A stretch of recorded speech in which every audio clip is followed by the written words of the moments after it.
మహాభారతం 15వ ఎపిసోడులోకి స్వాగతం.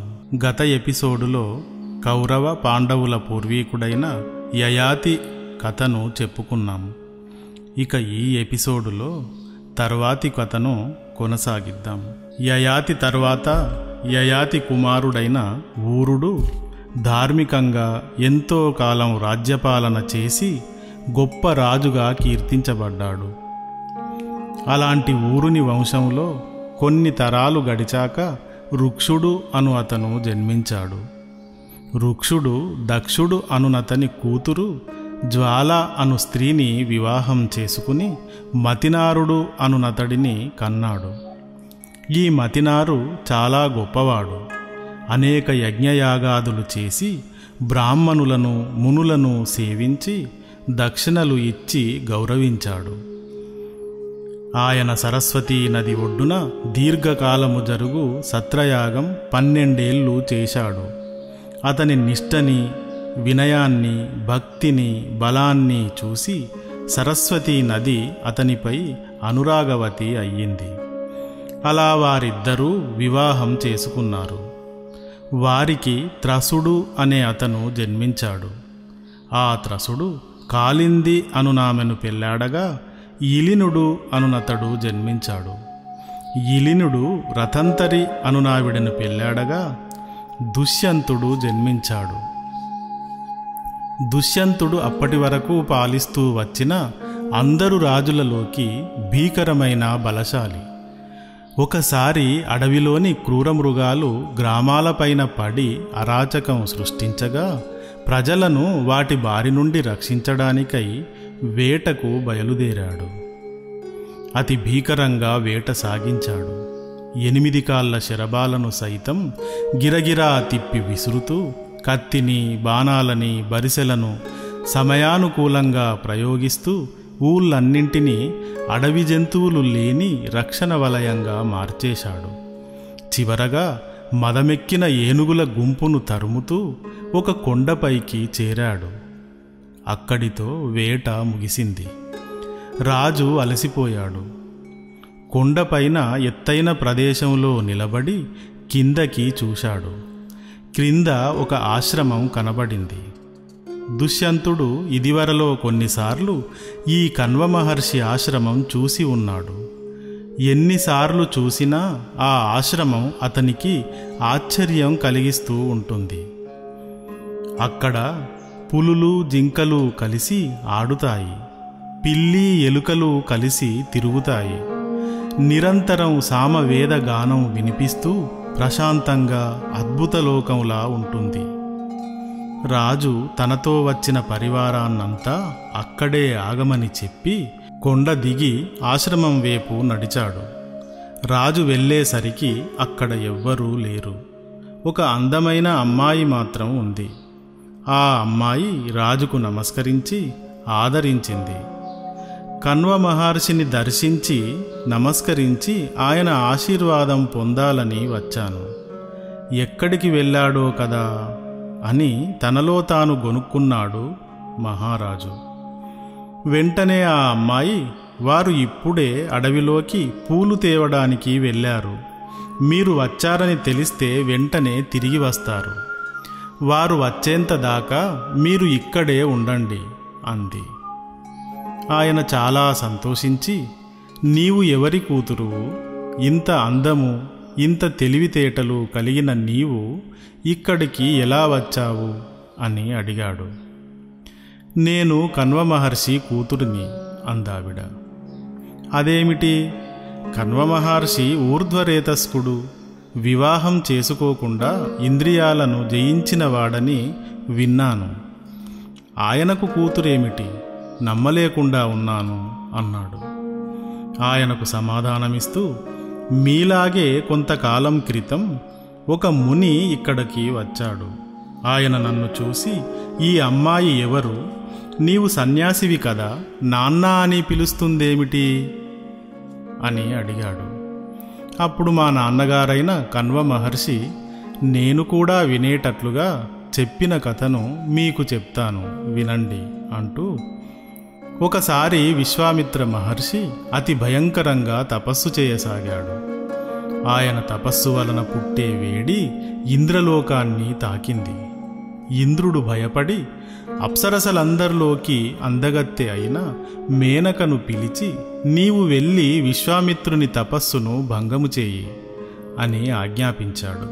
మేనక వెళ్ళి విశ్వామిత్రుని తపస్సును తన అందంతో చెడగొట్టింది. విశ్వామిత్రుడు ఆమె ప్రేమలో పడిపోయాడు. అలా వారిద్దరికీ ఒక అమ్మాయి పుట్టింది. దేవవేశ్య కదా, మానవ ప్రేమలు ఉండవు. కాబట్టి పుట్టిన ఆ చిన్నారిని మాలిని అనే నదీ తీరాన ఇసుక దిబ్బలపైన ఉంచి దేవలోకం వెళ్ళిపోయింది. విశ్వామిత్రుడు కూడా తన శపశక్తిని అక్కడి పక్షులలోకి వదిలి తపస్సుకై తాను వెళ్ళిపోయాడు. ఇసుక దిబ్బపై ఏడుస్తూ పడి ఉన్న చిన్నారిని రాక్షసులో మృగాలో తినకుండా శకుంతలములు వచ్చి తమ రెక్కలను విప్పి ఆ బిడ్డకు రక్షణగా అడ్డుపెట్టాయి. ఓ మునీశ్వరా, నేను శిష్యులతో అటు వెళ్ళగా అక్కడ మాకు ఆ వింత కనబడింది. మమ్ములను చూడగానే పక్షులు తమ రెక్కలను ముడుచుకుని వెళ్ళిపోయాయి. అప్పటి నుండి నేనే తండ్రిలా పెంచుకుంటున్నాను. స్త్రీలకు కన్నవాడిని, తిండి పెట్టిన వాడిని, భయం నుండి రక్షించిన వాడిని తండ్రి అంటారు. అదే పురుషుడైతే ఈ ముగ్గురితో పాటు వేదాలు నేర్పిన వాడిని, ఉపనయనం చేసిన వాడిని కూడా తండ్రి అంటారు. ఆ విధంగా ఆ పసిదాన్ని రక్షించినందున, అన్నం పెట్టినందున, విద్యాబుద్ధులు నేర్పినందున నేను తండ్రినయ్యాను. పక్షులు తమ రెక్కలతో ఆమెను రక్షించినందువల్ల ఆమె శకుంతల అయ్యింది అని ఆ మునికి కణ్వ మహర్షి తెలియజేశాడు. ఇది నా పుట్టుక రహస్యం అని దుష్యంతునికి చెప్పింది శకుంతల. ఈమె మునికూతురేమో, తన మనస్సు ఈమెను తగులుకునిపోయింది, ధర్మ విరుద్ధం కదా అని బాధపడుతున్నాడు ఇంతసేపు. కానీ ఈమె ఒక రాజర్షికి అప్సరసకు పుట్టింది, ఈమెను ఇష్టపడటంలో ఏ దోషమూ లేదు అని తనలో తాను అనుకుని, ఓ శకుంతల, నీవు ఈ మునిపల్లెలో ఉండి నారచీరలు కట్టి సాత్వికమైన భోజనం చేస్తూ ఉండదగిన దానవు కాదు. నన్ను పెళ్ళాడు. నీవు నా అంతఃపురంలోని తెల్లని మేడలలో ఉంటావు. రంగురంగుల దుస్తులు ధరిస్తావు. నీకు కూడా ఇష్టమైతే ఇప్పుడే ఇక్కడే గాంధర్వ వివాహం చేసుకుందాం అంటూ మళ్ళీ తానే బ్రాహ్మం, దైవం, ఆర్షం, ప్రజాపత్యం, రాక్షసం, అసురం, గాంధర్వం, పైశాచం అని 8 రకాలుగా వివాహం ఆడవచ్చు. రాజులకు గాంధర్వం, రాక్షసం అనే వివాహాలు ఉత్తమమైనవి. ఇదంతా నేను చెప్పేవి కావు, శాస్త్రం సమ్మతించినవే అని తొందర చేశాడు. రాజు మాటలకు ఆమె, దయామయుడు, ధర్మాత్ముడు అయిన మా తండ్రిగారు తొందరగానే వస్తారు. ఆయన వచ్చి కన్యాదానం చేస్తాడు. అప్పుడు నీవు నన్ను పెళ్ళాడు అంది. దానికి రాజు, శకుంతల, మనకు మనమే చుట్టాలం, మనకు మనమే ఇచ్చిపుచ్చుకునేవాళ్ళం. పైగా దీనికి మంత్రతంత్రాలు అవసరం లేదు, రహస్యమైనది కూడా అని ఆమెను ఒప్పించాడు. ఆమె అంది కదా, సరే ఒప్పుకుంటాను, కానీ మనకు పుట్టబోయే బిడ్డ మీ తర్వాత రాజు కావాలి. యువరాజ పట్టాభిషేకం మన కొడుక్కే చేయాలి అంది. దుష్యంతుడు వెంటనే, అలాగే, నీకు నాకు పుట్టబోయే బిడ్డనే యువరాజును చేస్తాను అని ఒప్పుకుని వెంటనే గాంధర్వ విధిని వివాహం చేసుకున్నాడు. తరువాత, నేను రాజనగరికి వెళ్ళి మంత్రులను పంపిస్తాను. వారు వచ్చి కణ్వ మహర్షికి చెప్పి నిన్ను నా దగ్గరకు తెస్తారు అని రాజు వెళ్ళిపోయాడు. అప్పటి వరకు కూడా కణ్వ మహర్షి రానేలేదు. రాజు వెళ్ళిన కొంతసేపటి తర్వాత కన్నుడు వచ్చాడు. ఆయన్ని చూసి తనపై కోపగిస్తాడేమో అని భయపడింది శకుంతల. కన్నుడు రాగానే దివ్యజ్ఞానంతో జరిగింది తెలుసుకుని, అమ్మా, గాంధర్వ వివాహం రాజులకు తప్పు కాదు, నీవు చేసింది తప్పేమీ కాదు అన్నాడు. కొంతకాలం జరిగిపోయింది. ఒకరోజు ఒక గొప్ప మహారాజును పెళ్ళాడావు. నీ గర్భంలో కూడా భావి చక్రవర్తి ఉన్నాడు. ఇంతటి రాజును ఎంపిక చేసుకున్న నీకు వరం ఇస్తాను, అడుగు అన్నాడు కణ్వ మహర్షి శకుంతలతో. నేనెప్పుడు ధర్మం తప్పకుండా ఉండేలా వరమివ్వండి అని అడిగింది. అలాగే అమ్మా, చాలా సంతోషం, మరొక వరం కోరుకో అని అడిగాడు మళ్ళీ. నాకు పుట్టబోయేవాడు దీర్ఘాయువు, ఆరోగ్యం, బలం, ఐశ్వర్యం కలిగి వంశకర్తగా గొప్ప పేరు తెచ్చుకునేవాడు కావాలి అని అడుగగా కోరిన వరాలనని ఇచ్చి గర్భవతికి తగిన విధమైన సౌకర్యాలని కలిగించాడు కణ్వ మహర్షి. అలా 3 ఏళ్లు గడిచిపోయాక భరతుడు జన్మించాడు. అతని అరిచేతిలో చక్రవర్తి అవుతాడని సూచించే రేఖలున్నాయి. భరతుడు అపరిమితమైన బలవంతుడు. అడవి పందులను, పులులను, సింహాలను, ఖడ్గమృగాలను పట్టి తెచ్చి ఆ ఆశ్రమం వద్దనున్న చెట్లకు వరుసగా కట్టివేసేవాడు. త్రాచుపాములను, కొండ చిలువలను మెడలో వేసుకుని తెచ్చి బోనులో ఉంచి ఆడుకునేవాడు. అడవిలోని అన్ని జంతువులను తన భుజబలంతో అణిచివేస్తున్న అతనిని చూసి అంతా అతనిని సర్వదమనుడు అని అన్నారు. అలా ఆ బాలుడు తాతగారైన కణ్వుని వద్ద రాజనీతితో సహా సకల ధర్మశాస్త్రాలను నేర్చుకుని భావి చక్రవర్తిగా ఎదుగుతుండటం చూసి ఆ ముని శకుంతలను పిలిచి ఇలా అన్నాడు. ఎంతటి మహాపతివ్రత అయినా ఎక్కువ కాలం పుట్టింట ఉండటం మంచి విషయం కాదు. భార్యలకు భర్తలే రక్షకులు, వారి వద్ద ఉండటమే ధర్మం. దుష్యంతుడు ఇన్నేళ్లుగా ఆచూకీ లేకుండా పోయాడు. పిల్లవాడు యువరాజు వయస్సుకు వచ్చాడు. అందుకని నీ కుమారుడిని తీసుకుని నీ భర్త దగ్గరకు వెళ్ళు అన్నాడు. అతని మాట ప్రకారం దుష్యంతుని వద్దకు బయలుదేరింది శకుంతల. సామంతరాజులు, మంత్రులు, ప్రధానులు, పురోహితులు, పౌరులతో కొలువు తీరిన రాజసభలోకి ఆమెను ప్రవేశపెట్టారు. రాజు ఆమెను ఎవరీమే, ఎందుకు ప్రవేశపెట్టారు అన్నట్లు ముఖం చిట్లించి చూశాడు. ఓ రాజా, ఆనాడు వేటాడుతూ అలసిపోయి ఆశ్రమానికి వచ్చి నన్ను కలిసి వరాన్నిచ్చావు. నీవిచ్చిన వరాన్ని గుర్తు తెచ్చుకో. ఈ పిల్లవాడు భరతుడు, నీ కొడుకు. ఊర్వు వంశానికే వన్నె తెచ్చే గుణము, బలపరాక్రమాలు కలవాడు. ఇతడిని యువరాజుగా అభిషేకము చేయండి అంది శకుంతల. నీవు ఎవరో నాకు తెలియదు. నీవు అసలు ఎవరివి?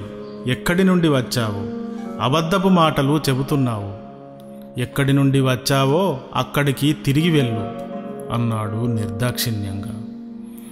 అతని మాటలు ఒక్కొక్కటి ఆమెపై పిడుగుల్లా పడ్డాయి. అన్నీ తెలిసి తెలియదని ఎవరో తెలియని పరాయిలా మాట్లాడటం న్యాయమా? సాక్ష్యం ఎవరూ లేరని ధర్మాత్ములెవరైనా అబద్ధం ఆడవచ్చునా? ఇప్పటి వరకు నిర్మలమైన కీర్తిని సంపాదించిన ఓ రాజా, ఎవరూ సాక్ష్యం లేరని అబద్ధం చెబితే వేదాలు, పంచభూతాలు, ధర్మం, ఉదయ సాయంకాలాలు, రాత్రి పగళ్ళు, సూర్యచంద్రులు, యముడు చూస్తూనే ఉంటారు. మనిషి వాటి నుండి దాచుకోలేడు. పతివ్రత, సుగుణవంతురాలు, సంస్కారవంతురాలు, సంతానవతి, అనుకూలవతి అయిన భార్యను తిరస్కారం చేస్తే ఇహలోకంలోనూ పరలోకంలోనూ సుఖాలు ఉండవు. నీ బాధను పంచుకోవడానికి, నీ మనసుకు తృప్తిని ఆనందాన్ని కలిగించేది భర్తకు భార్య ఒక్కతే సుమా. ఏ ఇతరమైనది ఇందుకు సరికాదు. భార్యను బిడ్డలను ఆదరించి ఆప్యాయంగా చూసుకుంటే ఏ కష్టము వారికి కలగదు. దుఃఖం స్థానంలో సుఖం వస్తుంది. తన నీడను తాను నీటిలో చూసి ఆనందించినట్టుగా తన రూపం కొడుకులో చూసుకుని ఆనందిస్తాడు తండ్రి. పుత్ అనే నరకం నుండి పుత్రుడు కాపాడుతాడు కాబట్టి పుత్రుడంటారు. వాడు ఇరువంశాలను ఉద్ధరిస్తాడు. ఈ భరతుడు మీ తర్వాత రాజ్యం చేసి 100 వాజపేయ యాగములు చేస్తాడని సరస్వతీదేవి మునులకు చెప్పుతుండగా నేను విన్నాను. ఓ ధర్మం చెప్పే స్థానమునందున్న రాజా, ఇంకా వేరు మాట్లాడకుండా నీ కొడుకైన ఇతడిని కౌగిలించుకో. మంచి గంధము, లేత వెన్నెల, పచ్చ కర్పూరపు వాసన, ముత్యాల హారాలు ఇవేవీ కూడా నీ కొడుకుకు కౌగిలింత వల్ల కలిగే చల్లదనాన్ని ఇవ్వలేవు. గొప్పవారైన రాజులు సత్యాన్ని వ్రతంగా కలిగి ఉంటారు. అలాంటి కీర్తిగల రాజా, 100 మంచినీటి బావుల కంటే ఒక్క దిగుడు బావి మేలు. దాహమేస్తే తక్షణం దిగి తాగవచ్చు. అలాంటి 100 దిగుడు బావుల కంటే ఒక మంచి యజ్ఞం మేలు. యజ్ఞం ద్వారా మన సృష్టికి మూలమైన దేవతలకు హవిస్సుల రూపంలో ఆహారాన్నిస్తాం కాబట్టి. అలాంటి 100 యజ్ఞాల కంటే ఒక్క పుత్రుడు మేలు. పుత్రుడే కదా పున్నామ నగరకం నుండి చిక్కుకుపోయిన పితరులను ఉన్నత లోకాలకు పంపేది. కానీ అంతటి పుత్రులు 100 కంటే కూడా ఒక్క సత్యవాక్యం మేలు. సత్యవాక్యం లేకుంటే అతను చెప్పిన ధర్మం నిజమని అతడిని నమ్మేదెలా? అతడే అబద్ధమవుతాడు కదా. ఎంత కీర్తి, ఎంత ప్రతిష్ట అబద్ధపు సంపద కిందికే వస్తుంది కదా. 1000 అశ్వమేధ యాగాలు ఒక పక్కన, ఒక్క సత్యం ఒక పక్కన ఉంచి తూచితే సత్యము వేపే మొగ్గు చూపుతుంది. 100 సార్లు తీర్థాలన్నీ సేవించిన, 1000 సార్లు వేదం వల్లెవేసిన, 1,00,000 సార్లు పురాణాలు వల్లెవేసిన ఒక్క సత్యం ముందు తక్కువే. లోకంలోని అన్నింటి తలలపైన ప్రకాశించే మణి ఒక్కటే, అది సత్యం. మహారాజా, నేను నీ భార్యనని, ఇతడు నీ కుమారుడని గుర్తించి నీ ప్రతిజ్ఞను నెరవేర్చు. నేను ఏదో అనామక స్త్రీని కాను. నన్ను కన్నవాడు రాజర్షి విశ్వామిత్రుడు. ఎవరి ఆశ్రమంలో పక్షులు సామగానం చేస్తాయో, ఎవరి ఆశ్రమంలో ఎలుకలు, పిల్లులు, ఏనుగులు, సింహాలు స్నేహంగా ఉంటాయో, ఆ కణ్వ మహర్షి ఆశ్రమంలో ఆయన కూతురిలా పెరిగిన దానను. నేను తప్పుడు మాటలు చెప్పగలనా? ఈమె చాలా పవిత్రంగా ఆశ్రమవాసిలా కనబడుతోంది. పిల్లవాడు మెరుపులు కురిపిస్తున్న కళ్ళతో, బలిష్టమైన శరీరంతో చిచ్చర పిడుగులా కనిపిస్తున్నాడు. అంతేకాదు, ఈమె ధర్మం గురించి, సత్యం గురించి చెప్పిన మాటలు సాధారణ స్త్రీలు చెప్పగలిగేవి కావు. ఈమె తప్పకుండా ఉత్తమ స్త్రీ అయి ఉంటుంది అనుకుంటూ సభ మొత్తం నిశ్శబ్దంగా వింటూ ఉంది. రాజు మాత్రం, నేనెక్కడా, నువ్వెక్కడా? నిన్నసలు నేనెప్పుడూ చూసి కూడా ఉండలేదు. ఆడవారు అబద్ధాల కోరులు. ఇంత సభా మధ్యంలో ఇంతటి అబద్ధాలు ఆడవచ్చా? ఎవరో మహా అందంగానూ బలంగానూ ఉన్న పిల్లవాడిని తెచ్చి చూపించి నా కొడుకు అంటావా? ఈ అబద్ధాలు ప్రభువులు నమ్మరు. చాలు నీ అబద్ధపు మాటలు. ఆపి ఏ ఆశ్రమం నుండి వచ్చావో ఆ ఆశ్రమానికి వెళ్ళు అని ఆగ్రహించాడు దుష్యంతుడు. గాంధర్వ వివాహం రాజులు చేసుకోవటం తప్పు కాదు, ఇది శాస్త్రం. కానీ తండ్రి వచ్చేంత వరకు ఆగమని తను మొదట రాజుతో అన్నమాటపైనే నిలబడి ఉంటే తన తండ్రి చేతుల మీదుగానే ఈ వివాహం జరిగి ఉండేది. ఏనాడో తాను రాణి అయి తన కుమారుడు యువరాజు అయి ఉండేవాడు. కన్నెపిల్లలు ఎంత ఉదాత్తులైనా, ఎంత సత్యవచులైనా మగవారి మాటలను నమ్మి తమ కన్నెతనాన్ని వదులుకుని కష్టాల పాలు అవుతారో వారికి నేనే ఆదర్శం అవుతున్నాను కదా అని తనలో తాను కుమిలిపోతూ, పుట్టగానే దయలేని విధంగా తల్లిదండ్రులు వదిలేశారు. ఇప్పుడు భర్త కూడా విడిచిపెడతాడేమో. గత జన్మలో నేను కౌరవనోములు నోచానేమో. ఇంత సుగుణవంతుడైన రాజు ఈ విధంగా మారాడు అని రాజుతో సహా సభికులంతా వింటుండగా మాట్లాడి దుఃఖం ఆపుకోలేక చాలాసేపు ఏడ్చింది. ఇక నాకు దేవుడే దిక్కు అని ఆమె కొడుకును వెంటబెట్టుకుని వెనుతిరిగింది. ఈ శకుంతల చెప్పినదంతా నిజం. ఈమె నీ భార్య, ఇతను నీ కుమారుడు, వీరిని స్వీకరించు అని ఆకాశం నుండి దివ్యవాణి సభికులంతా వింటుండగా రాజుతో చెప్పింది. అప్పుడు అంతా విభ్రాంతి చెందారు. ఈమె ఎంతటి పవిత్రత, ఎంతటి పుణ్యవతి అని ఒకరికొకరు చెప్పుకున్నారు. అప్పుడు దుష్యంతుడు, నాకు తెలుసు, నేనీమెను మరిచిపోలేదు. కానీ మాకు జరిగింది రహస్య వివాహం. రహస్య వివాహం ద్వారా పొందిన స్త్రీ భార్యగా ఉండవచ్చు. కానీ ఈమె తన కొడుకుకే యువరాజ పట్టం కట్టాలంది. మహారాణి కావలసిన స్త్రీ, యువరాజు కావలసిన కుమారుడు ప్రజలకు తెలియని వారైనప్పుడు ఎలా ప్రకటించాలి? ఎవరో తెలియని వారు అసమర్థులో, అనర్హులో, నీచవృత్తి కలవారో, కుటిలురో ప్రజలకు తెలవకుండా రాణిగాను యువరాజుగాను ప్రకటించటం లోకనిందకు గురిచేస్తుంది. అందువల్ల వీరు సరైన వారని, అంతటి పదవికి అర్హులని, అర్హులైన ఎవరైనా చెప్తారని చూశాను. సాక్షాత్తు భగవానుడే అశీరారవాణిగా వినిపించాడు. ఇది అద్భుతం అని భరతుడిని మనస్ఫూర్తిగా గుండెలకు హత్తుకుని శకుంతలను భార్యగా స్వీకరించి ఆమెను మహారాణిగా, భరతుడిని యువరాజుగాను అభిషేకించాడు. కొంతకాలం అన్ని విధాల భోగాలు అనుభవించి యువకుడైన భరతుడికి రాజ్యభారం అప్పగించి తాను తపోవనానికి వెళ్ళిపోయాడు. ఇక మిగతా కథను తర్వాతి ఎపిసోడులో చెప్పుకుందాము. శుభమస్తు.